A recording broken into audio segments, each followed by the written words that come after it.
پتہ ہے کہ پھر مٹی میں قبر کے نیچے چلا جاتا ہے. روح رہے گی تو انسان رہے گا. روح کیا ہے؟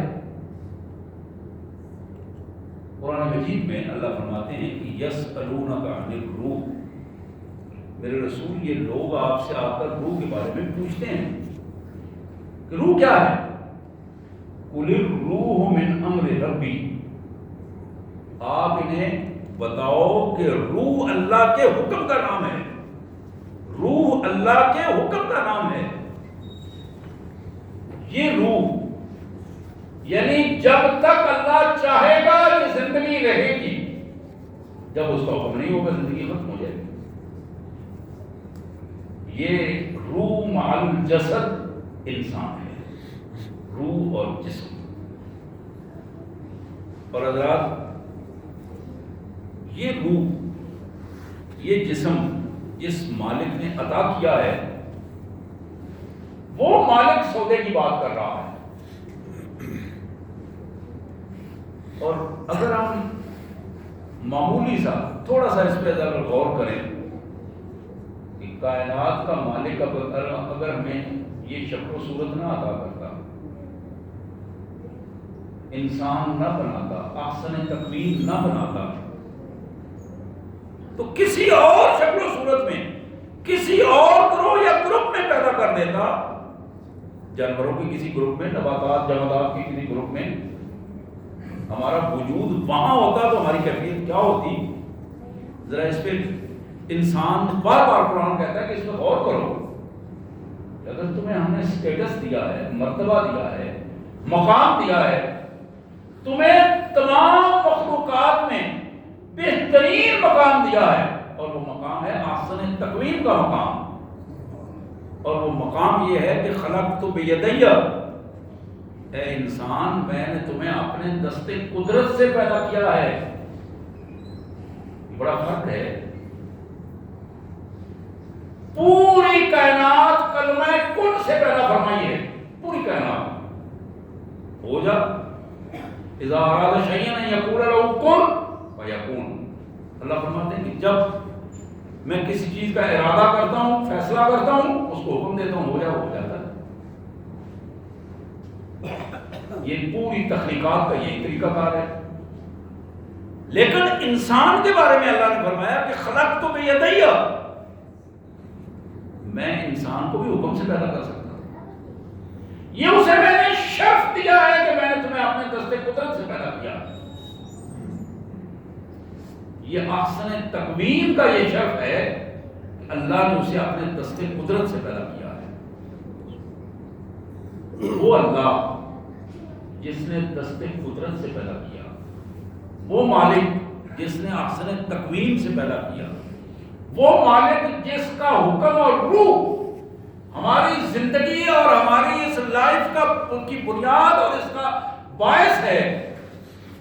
حضرات وہ سودا کر رہا ہے، وہ مالک سودا کر رہا ہے. نبی رحمت صلی اللہ علیہ وسلم نے، بخاری کی حدیث مبارک صحیح سیاستہ میں موجود ہے، حدیث کے اور بہت ساری کتابوں میں یہ حدیث مبارک موجود ہے.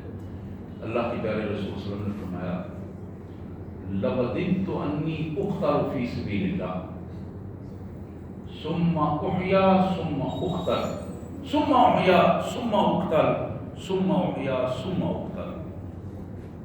وَاللَّهِ لَوَدِدْتُ، اللہ کی قسم مجھے زندگی میں سب سے زیادہ یہ بات پسند ہے، میں یہ میری یہ ازحد خواہش ہے انی اقتل فی سبیل اللہ، کہ میں اللہ کی راہ میں مارا جاؤں. یہ خواہش محمد رسول اللہ کی ہے. جس زندگی کو میں اور آپ بچانے کی کوشش کرتے ہیں، وہ زندگی جب اللہ کی راہ میں لگے گی تو پھر اس زندگی کی قیمت اور ہوگی. ویسے تو بہت سارے لوگ یہ روزانہ ہم اپنے میڈیا میں روزانہ مختلف حوالوں سے دیکھتے ہیں، دنیا میں ہزاروں لوگ روزانہ کام آ جاتے ہیں، مرتے ہیں، ختم ہو جاتے ہیں. بعض کی تدفین ہوتی ہے، بعض کو پانی میں پھینک دیا جاتا ہے، بعض کو جلا دیا جاتا ہے. ہزاروں انسان ہیں. جانور ہیں تعفن پھیلتا ہے، باہر پھینک دیا جاتا ہے. زندگی ختم ہوتی ہے، ہم ہزاروں کی تعداد میں دیکھتے ہیں. لیکن حضرات وہ بندہ جو یہ بات کہے کہ جس نے یہ انعام مجھ پر کیا ہے میں اس کے لیے اپنی ہتھیلی پر رکھ کر اس کے معاملے پر اس کو پیش کر رہا ہوں، تو یہ ہے سب سے بڑا ایک جرأت مندانہ فیصلہ اور اطاعت گزاری کا کمال فیصلہ. جناب ابراہیم علیہ السلام نے یہی تو کیا تھا. یہی تو وہ بات تھی کہ جب اشاراتی زبان میں انہیں حکم دیا گیا اپنے بیٹے کو لے کر اپنے ہاتھ سے اس کے گردن پر چھری چلانے کے لیے تیار ہو گئے، لیکن مالک نے جب وہ سارا سلسلہ دیکھا کہ میرا بندہ پورے اخلاص کے ساتھ یہ کام کرنے کے لیے تیار ہے، پھر فرمایا قد صدقت الرؤیا ونادى یا ابراہیم. ہم نے آواز دی ابراہیم بس بس بس، تم نے تو آج خواب کو سچا کر دکھایا ہے، ہمارے اشارے کو پا کر تم نے عمل کر دیا ہے. کائنات کا مالک خوش ہوا. اور پھر اللہ فرماتے ہیں کہ ہم نے اس ابراہیم کے ہاتھوں میں اس کے بچے کی جگہ ایک جانور کا فدیہ دے کر اس کے بچے کی جان کو بچا کے اس کو عطا کر دے، پھر دوبارہ عطا کر دی. جان یہی ہے. محمد رسول اللہ صلی اللہ علیہ وسلم کا میں عرض کر رہا تھا واللہ لقد اللہ کی قسم مجھے سب سے زیادہ یہ بات پسند ہے انی اقتل فی سبیل اللہ، میں اللہ کی راہ میں مارا جاؤں، ثم احیا پھر زندہ کیا جاؤں، ثم اقتل پھر میں اللہ کے حضور پھر مارا جاؤں، پھر میں اپنے آپ کو پیش کروں، ثم احیا ثم اقتل ثم احیا، 3 دفعہ آپ نے فرمایا. یعنی میری زندگی ہزاروں یہ اجسام ہوں تو مجھے یہ پسند ہے کہ میں اپنے مالک کی حضور ہر دفعہ اس زندگی کو قربان کروں.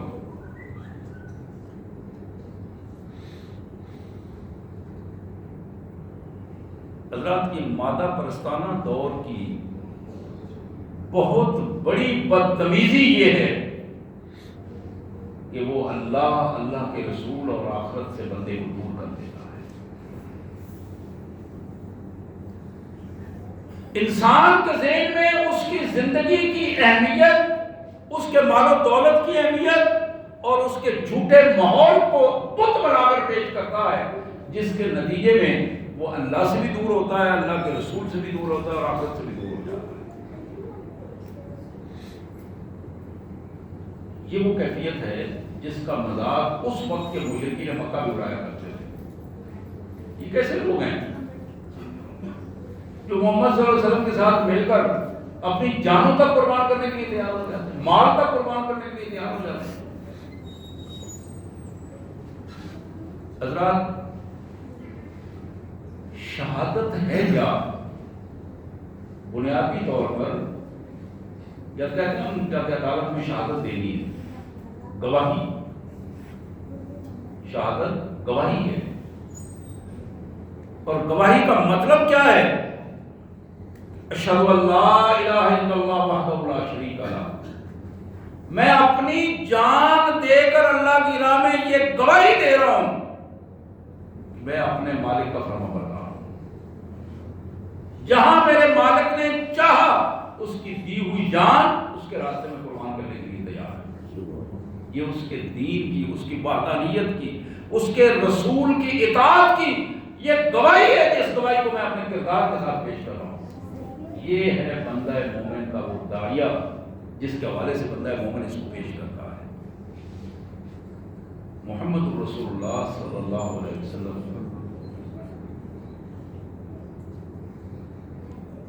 جب آپ مدینہ منورہ میں تشریف لائے، 40 سال کی عمر میں آپ نے دعوی نبوت فرمایا. جیسے کی عمر 40 سال کی آپ کی علم ہے، تقریباً 12.5 سال گزارے. 52 سال کی عمر میں آپ مدینہ منورہ تشریف لائے. مجموعی طور پر 13 سال کہتا ہے، 12.5 کہتا ہے. یعنی آپ کی عمر جب آپ مدینہ منورہ تشریف لائے 52-53 سال کے قریب عمر تھی آپ کی، اور اس کے بعد محمد رسول اللہ صلی اللہ علیہ وآلہ وسلم نے 27 غزوات میں خود بذات خود آپ نے قیادت کی، آپ خود تشریف لے گئے 27 جنگوں میں، اور یہ ٹوٹل ٹائم جو بنتا ہے مدینہ منورہ کی آپ کے حیات مبارک کا وہ 10 سال کا ٹائم ہے۔ 10 سال میں 27 غزوات میں آپ نے شرکت فرمائی ہے، شرکت نے کمانڈ فرمائی ہے، اور یہ کمانڈ جو آپ نے کی ہے، اس کمانڈ کا انداز یہ تھا کہ واللہ لوددت انی اقتل فی سبیل اللہ، اللہ کی قسم میری ازا خواہش ہے کہ میں اللہ کی راہ میں مارا جاؤں، میری جان اللہ کی راہ میں کام آ جائے۔ آپ کے علم میں یہ بھی تو ہوگا نا، جناب خالد بن ولید رضی اللہ تعالی عنہ بستر مرگ پہ اس دنیا سے رخصت ہو رہے ہیں، اور بے ساختہ آنسوؤں کی جھڑی لگی، ساتھیوں نے پوچھا کہ خالد کیا بات ہے؟ بعض ذرا بے تکلف ساتھی بھی ہوتے ہیں، انہوں نے کہا کہ اچھا موت سے ڈر رہے ہو، بڑے جوان تھے، جرنیل تھے، اب آخری وقت میں آنسو آ گئے، کہا نہیں خدا کی قسم موت سے نہیں ڈر رہا، تم دیکھو میرے جسم پر کوئی ایک جگہ ایسی ہو جہاں زخم نہ ہو، میرا پورا جسم اللہ کی راہ میں زخموں سے چور، اور پورا جسم جو ہے اس میں نشانات آپ کو ملیں گے،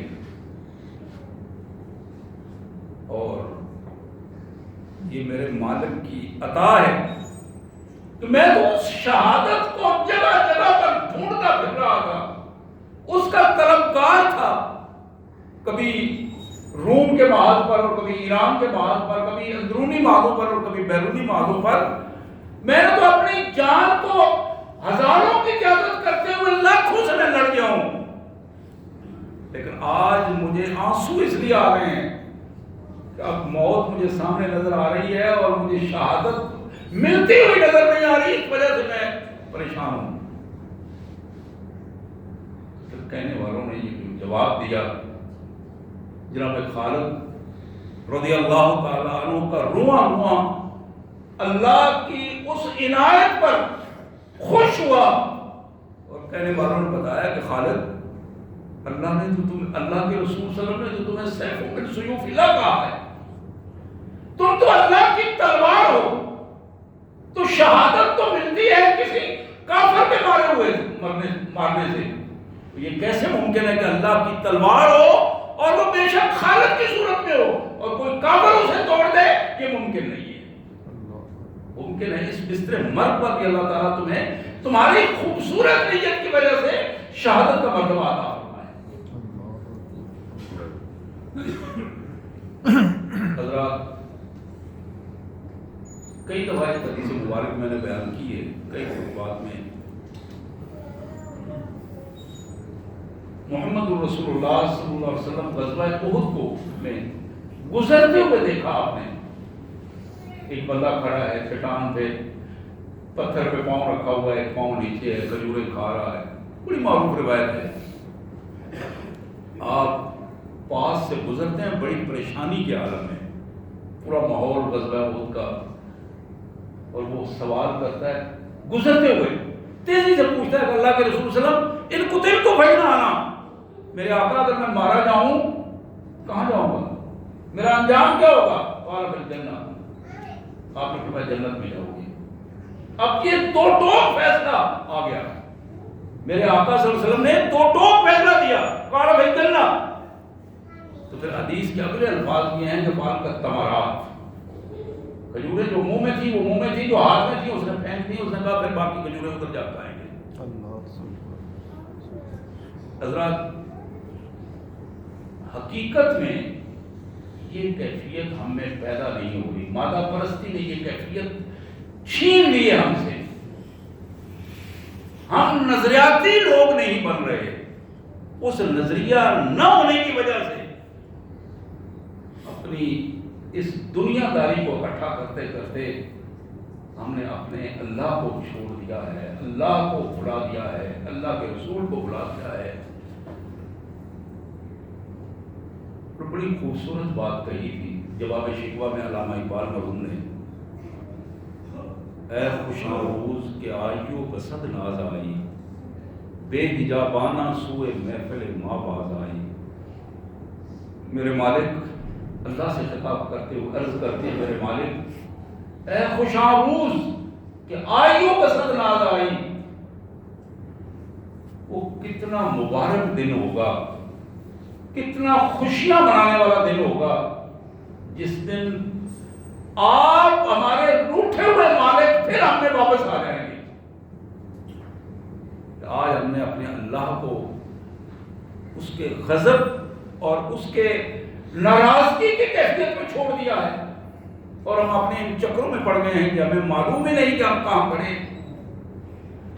اقبال کہتے ہیں کہ آپ ہم سے روٹ گئے ہیں، آپ ہم سے روٹ گئے ہیں، ناراض ہو گئے ہیں، اور ہماری بدبختی یہ ہے کہ ہم آپ کو منانے کے لیے ہماری بدبختی نہیں ہے۔ کاش کہ کوئی ایسی صورت ہو کہ ہمارا مالک ہم سے منایا جائے اور ہم اپنے اللہ کے حضور وہ نیازمندیاں پیش کر سکیں جو سلف صالحین نے پیش کی تھی۔ اے خوش آموز کہ آئیو بسد ناز آئی، بے حجابانہ سوئے محفل ماں باز آئی۔ کاش کہ وہ وقت آئے کہ ہم اپنے مالک کا استقبال کر سکیں اور ہمیں محسوس ہو اس طرح کے جس طرح بدر میں، احد میں، حنین میں، فتح مکہ میں، تبوک میں ہمیں اپنا مالک اپنے ساتھ محسوس ہوتا تھا۔ محفلوں میں خود ہم سمجھتے تھے ہم اللہ کی سرپرستی میں ہیں، اللہ کی معیت میں ہیں۔ آج وہ میرا مالک مجھے نظر نہیں آتا، اس لیے کہ میں اپنے مالک سے الگ ہو گیا ہوں اور مالک جو ہے وہ مجھ سے روٹ گیا ہے۔ حضرات، شہادت کا ایک انداز وہ ہے جو حضرت عمر رضی اللہ تعالیٰ عنہ کی شہادت ہوئی، اس پہ بات ہوئی پچھلے بات۔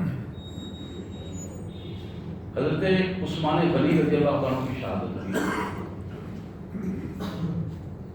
لوگوں نے کہا حضرت عثمان کو رضی اللہ تعالیٰ عنہ کہ اگر آپ اجازت دیں، آپ امیر المومنین ہیں، آپ کی اجازت کے بغیر کچھ نہیں ہوگا، آپ اجازت دیں تو ہم ان سب کو جو بلوائی جو فسادی آئے ہوئے ہیں ان سب کو ختم کر دیں اور سب کو بھگا دیں ادھر سے۔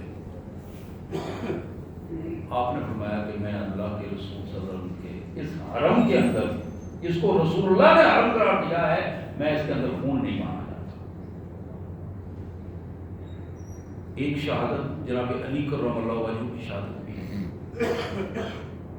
اور پھر شہادت کا ایک انداز جناب حسین بن علی رضی اللہ عنہ کی شہادت،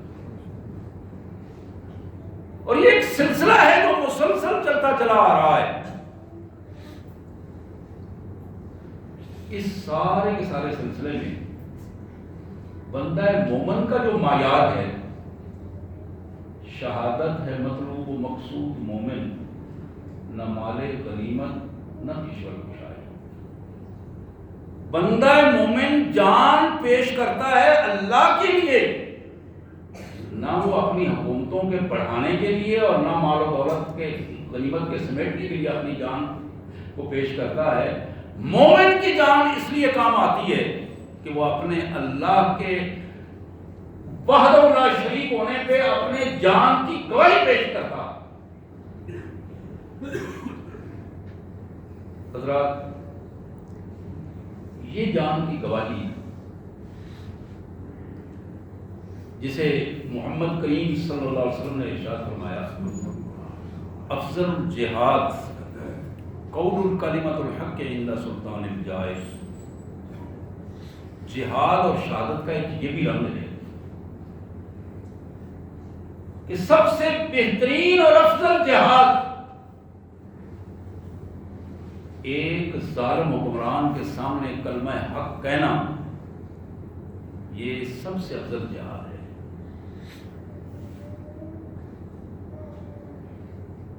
قادیانیت کے جواب میں سید ابوالعلا مودودی رحمۃ اللہ علیہ نے قادیانی مسئلہ کے نام سے ایک چھوٹا سا پمفلٹ لکھا اور انہیں بتایا کہ تم جو نمازیں پڑھ رہے ہو، روزے رکھ رہے ہو، زکاتیں دے رہے ہو، بظاہر اپنے آپ کو مسلمان شو کرتے ہو، یہ اس وقت تک درست نہیں ہے جب تک تم محمد رسول اللہ صلی اللہ علیہ وسلم کو خاتم النبیین تسلیم نہ کرو گے. اور یہ بات دلائل کے ساتھ واضح کی، دو ٹوک انداز میں واضح کی، اور قانونی طور پر کوئی جواب نہیں تھا ان کے پاس. تو سید مودودی رحمۃ اللہ علیہ کے اس پمفلٹ کی پاداش میں، اس کی سزا میں، اس وقت کی فوجی حکومت نے سزائے موت سنائی. سن 53 کی بات ہے. اور یہ سزائے موت سناتے ہوئے اس شخص نے جب پوچھا، یہ پمفلٹ اس کے پاس تھا جو عدالت کا جج بیٹھا تھا، یہ آپ نے لکھا ہے؟ تو سید صاحب نے کہا کہ مجھے دیں، میں دیکھتا ہوں. وہ دیکھا اور اس کے پیچھے الفاظ لکھ دیے اپنے دستخط کر کے کہ جو کچھ میں نے لکھا ہے اس کے ایک ایک لفظ کا میں ذمہ دار ہوں. اور پھر اس کے جواب جو اس کا آیا کہ آپ کو اس کی وجہ سے سزائے موت دی جا رہی ہے، تو پھر سید نے جو الفاظ کہے، زندگی اور موت کے فیصلے زمین پر نہیں آسمان پر ہوتے ہیں. میں شہادت کا وہ بنیاد پیش کر رہا ہوں جو جس بنیاد کو ہمیں اپنے ذہن میں رکھنا چاہیے کہ زندگی اور موت کے فیصلے زمین پر نہیں آسمان پر ہوتے ہیں. اور مجھے مارنے والے اگر میرا اللہ نہ چاہے تو الٹے بھی لگتے ہیں تو میرا بال بھی بیٹا نہیں کر سکتے، لیکن اگر میرا اللہ مجھے مارنا چاہے، یہ ساری دنیا مل کے بھی مجھے بچانا چاہے، تو وہ مجھے ایک لمحہ کے لیے بھی نہیں بچا سکتے. یہ وہ الفاظ تھے جو عدالت کے روبرو سید مودودی رحمۃ اللہ علیہ نے کہے. اور پھر یہ ایک شخصیت تو نہیں، اس دور کی ہزاروں شخصیات. مصر میں سید قطب شہید رحمۃ اللہ علیہ، کروٹ کروٹ اللہ جنت نصیب کرے اس عظیم انسان کو. ایک شخص نے دیکھا کہ میں جیل میں گیا اور میں نے دیکھا کہ ایک نورانی چہرے والا شخص، چہرے پہ داڑھی سجی ہوئی تھی لیکن میں اسے جانتا نہیں تھا. ایک خونخوار کتا اس کے جسم کو اپنے جبڑوں میں لے کر اس کے جسم کو بھنبوڑ رہا تھا. اور جب مجھے پتا چلا کہ یہ کون ہے تو مجھے اندازہ ہوا کہ کتنا بڑا ظلم ہے اور کتنی بڑی جرت ہے، جس جرت کے جواب میں یہ وہ شخص سید قطب شہید کہ جس شخص نے اپنی زندگی اپنے اللہ کے دین کے نفاذ کے لیے پیش کر کے شہادت کا ایک انداز پیش کیا، آج دنیا اس کو اس انداز میں بھی جانتی ہے. اور اس کے وارثوں میں مرسی شہید ہوں یا کوئی اور فرد، حضرات بہت سارے لوگ اپنی جانوں کو جس انداز میں بھی اپنے مالک کے سامنے پیش کرتے ہیں، ان میں بہت سارے لوگ ہیں جو شیطان کے لیے مر جاتے ہیں، شیطان کے نام پر مرتے ہیں. ہزاروں لوگ مرتے ہیں، دیکھ لیں آپ. بہت سارے لوگ ہیں جو بے مقصد اس دنیا سے جا رہے ہیں، ساری عمر دین کے حوالے سے، اللہ اور اللہ کے رسول کے حوالے سے سوچ بھی نہیں بنی، مرے ختم ہو گئے، بستر پہ مرے، کہیں حادثہ ہوا ختم ہو گئے. بڑے مبارک ہیں وہ لوگ کہ دنیا میں تو ممکن ہے وہ کوئی درست کام نہ کر سکے ہوں، مالی اعتبار سے کوئی پیسہ اکٹھا نہ کر سکے ہوں، کوئی جائیداد، کوئی بڑا محل، کوئی زمین، کوئی بڑی فیکٹریاں اپنے اولاد کو نہ دے سکے ہوں، لیکن اس دنیا سے جاتے ہوئے وہ اس انداز میں ضرور مطمئن ہوں کہ میں نے اپنے اللہ کے لیے جو کچھ کیا ہے، اپنی جان تک تھی میں اپنے مالک کے حضور قربان کر دی ہے۔ یہی سوال جناب عمر بن عبدالعزیز رضی اللہ تعالیٰ عنہ سے بھی ہوا۔ وہ عمر بن عبدالعزیز جن کی سلطنت کی وسعت جناب عمر بن خطاب سے بھی زیادہ تھی، سلطنت کی وسعت یعنی ان کی تو 40 لاکھ مربع میل سے زیادہ تھی، ان کی سلطنت اس سے کہیں دگنی سلطنت تھی۔ اس سلطنت کے بادشاہ امیر المومنین، جس میں عرب کا سارا علاقہ، افریقہ کا علاقہ، یہ مشرقی ریاستوں کا علاقہ اور یہ ہمارا افغانستان تک کا علاقہ، یہ وہ سارے علاقے تھے جو حضرت عمر بن عبدالعزیز رضی اللہ تعالیٰ عنہ کی سلطنت 2 سال امیر المومنین رہنے کے بعد جب اس دنیا سے رخصت ہو رہے تھے، تو پھر رخصت ہوتے ہوئے جب پوچھنے والے نے پوچھا امیر المومنین بیٹوں کے لیے کیا چھوڑ کے جا رہے ہیں؟ صورتحال یہ تھی کہ کفن کے لیے، تکفین کے لیے، تجہیز کے لیے پیسہ نہیں تھا، تو کچھ چیزیں بیچ کر ان کی تجہیز و تکفین کا بندوبست کیا گیا۔ اور بیٹوں کے حوالے سے جب بات ہوئی تو بیٹوں کو بلایا، سامنے بٹھایا اور کہا بچوں، ممکن ہے کوئی فرد تمہارے سامنے یہ بات کہے، پوچھے تم سے تمہارا باپ کیا چھوڑ کے کیا ہے، تو میں اس بات پر مطمئن ہو کر اپنے اللہ کے حضور جا رہا ہوں کہ میرے بعد میرے بچے بے دینی کا شکار نہیں ہوں گے۔ میں نے انہیں اللہ اور اللہ کے رسول صلی اللہ علیہ وسلم کے راستے پر چھوڑا ہے، میں نے انہیں نماز پڑھتے ہوئے چھوڑا ہے، میں نے انہیں اللہ کے دین کے لیے غیرت مندی میں چھوڑا ہے کہ وہ اللہ کے دین کے لیے پورے قد کے ساتھ کھڑے ہونے والے لوگ ہیں۔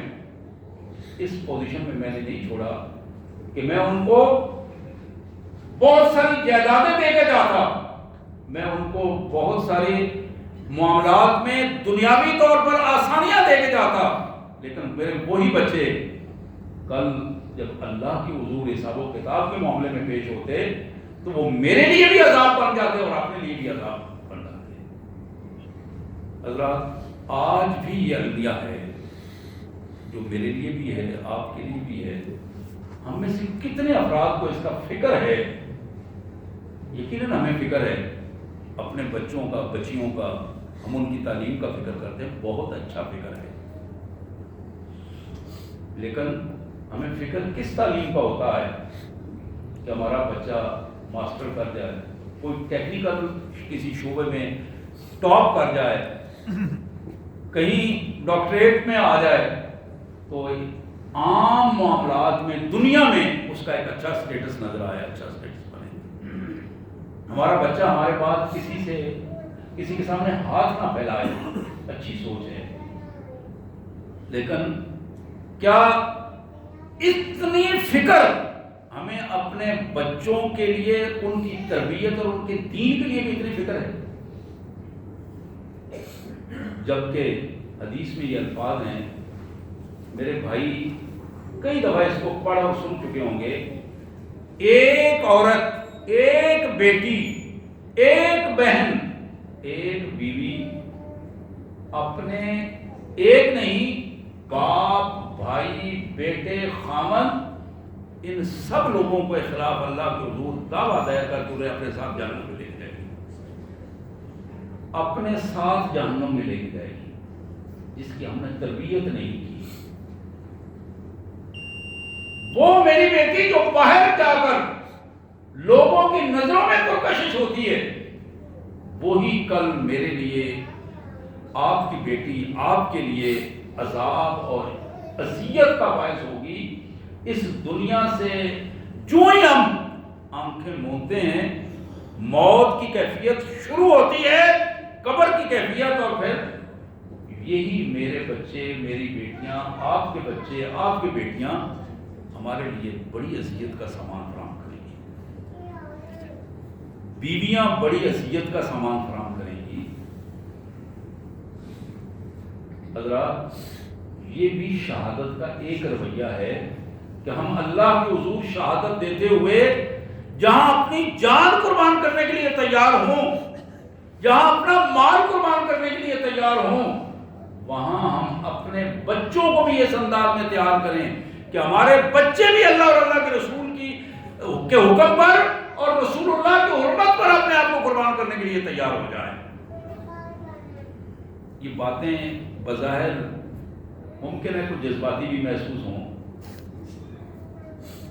بعض اوقات خلاف واقعہ بھی محسوس ہوتی ہیں، لیکن میری بہنوں اور میرے بھائیوں، حقیقت یہ ہے اس کے بغیر چارہ نہیں ہے۔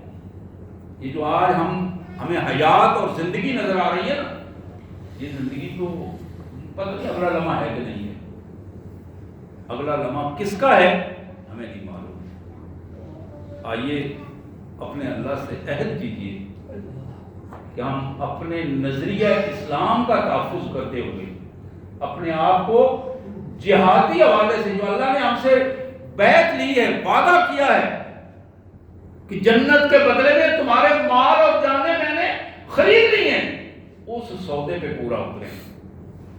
وہ سودا کہیں اللہ کے ساتھ اگر دھوکہ ہو گیا، ہم اللہ کے ساتھ دھوکہ کرنے والوں میں اگر شامل ہوئے تو اللہ کو تو دھوکہ نہیں دے سکیں گے، لیکن خود پھنس جائیں گے، خود پھنس جائیں گے۔